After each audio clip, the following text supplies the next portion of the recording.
Welcome to This Explainer. Today, we're diving straight into a concept called leadership reproduces itself.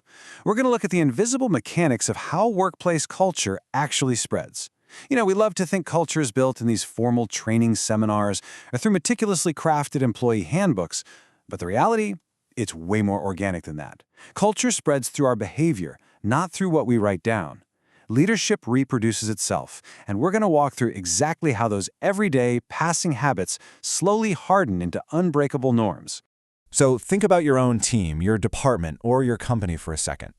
I want you to really ask yourself, is your culture truly dictated by official policies, or is it something unspoken?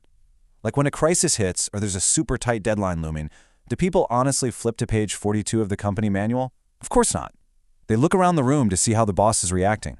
So who is actually writing the rules of engagement in your daily work life? Well, it turns out there's this massive gap between the rules we intentionally design and the behaviors we actually reward.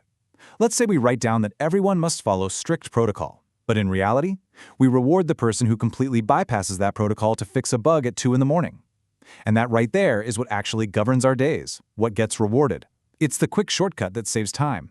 It's the softened message that avoids an awkward conflict. The absolute truth is, what works is not always what was intended. Okay, let's look at Section 1, the invisible rulebook, and see exactly how these unwritten norms take hold. Think about it this way. Absolutely nothing in a group setting ever stays isolated. Not a single decision, not a passing response, and definitely not the patterns that form along the way. People are always watching.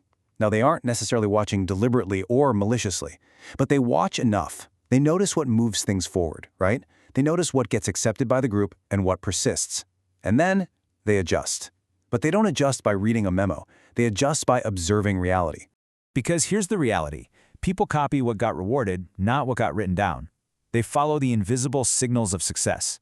If a quick decision moves things forward, even if it totally bypasses a formal review, that speed is what's rewarded. And because it's rewarded, well, that behavior is exactly what the rest of the team is going to copy the very next time.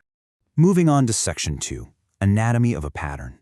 Let's break down how these little moments actually become norms. This is where the magic, or let's be honest, the dysfunction, really happens. It starts simply enough when a problem is raised, someone responds to it, and if the group moves forward, boom, it works. But the critical part is what happens next. The next time something similar pops up, that exact same approach appears again. Why? Not because it was officially chosen, but because it was remembered. It solved the problem last time. So eventually, what is seen becomes familiar. What is familiar becomes natural, and what feels natural is repeated. We see this play out all the time when we contrast our intended process with our repeated reality. For example, maybe your official process demands a rigorous, conflict-heavy peer review for any new project. But if people realize that just leads to a week of exhausting arguments, the repeated reality becomes just sending a softened email to the boss to get a quick thumbs up. Each of those little shortcuts makes perfect sense in the moment, right? But put them together and they form something much larger. The group begins to reflect what has been reinforced, not what was designed. And this timeline shows why these seemingly insignificant small moments matter so much. On day 1, it's just a single response, but by week 1, because it worked, a pattern emerges. Fast forward to month 1, and through sheer repetition, it becomes a firm norm. By year 1, new people join the team and they simply carry it forward. The behavior spreads not through formal agreement, but through pure repetition. That brings us to Section 3. Action creates reaction. Let's look at this predictable behavior. Human behavior is incredibly predictable in these environments. If you genuinely welcome dissent, people will bring it. If your feedback actually drives change, people will adapt. But look at the flip side here. If you subtly suppress disagreement, maybe just with an eye roll or a quick change of subject, people simply stop raising concerns. When that kind of learning collapse takes hold, people just start relying on incomplete signals. And if exceptions to the rules are allowed to live forever, people will just go ahead and build their entire workflow around those exceptions. Which reveals the terrifying beauty of workplace culture. Absolutely nothing needs to be enforced as a formal rule, as long as it works. No one has to stand up in a meeting and declare, hey, this is how we do things. The group has already learned it. The stability of your culture is kept in place purely by repetition. It's implicitly understood by everyone watching. All right, Section 4, the mirror effect. Let's see how these habits actually spread. So, what exactly is the mirror effect? Basically, it's how leadership habits spread way beyond where they originally started. A group settles on visible leadership habits. You know, what gets rewarded, what gets punished, what gets ignored. And people read those local habits as the definitive picture of how things work here. But here's the kicker. That picture travels. Local habits become templates. Other places and other teams start to look exactly like this one. Forming and eroding habits spread exactly the same way. And why do these templates spread like wildfire?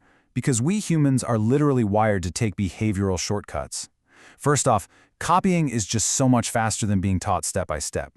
Second, people credit what they can actually see in front of them, not some hidden setup or theoretical set of rules. And third, new members always learn from example long before they ever learn from the official handbook. What gets rewarded and repeated is exactly what gets copied. This means no one actually has to mean to write a playbook. Your public praise is the playbook. If you praise someone in public for working over the weekend, guess what? That becomes the new invisible rule. Leadership reproduces itself through what last looked successful. That is what people imitate, plain and simple. Finally, let's move to Section 5. What happens next? How the cycle continues. Because the truth is, this cycle never really ends. A new moment arises. A new question appears. The room slows down for a second as everyone figures out what to do. And in that moment, attention finds a focus. But the team isn't starting from scratch, are they? No. Those patterns we just mapped out, the shortcuts, the unwritten rules, the templates, they're already right there in the room, ready to be used again. People know exactly where to look, they know what works, and they're going to act on it. What happens next will always feel familiar, simply because it's happened before. And what happens now will be carried forward again by the very next person who happens to be watching.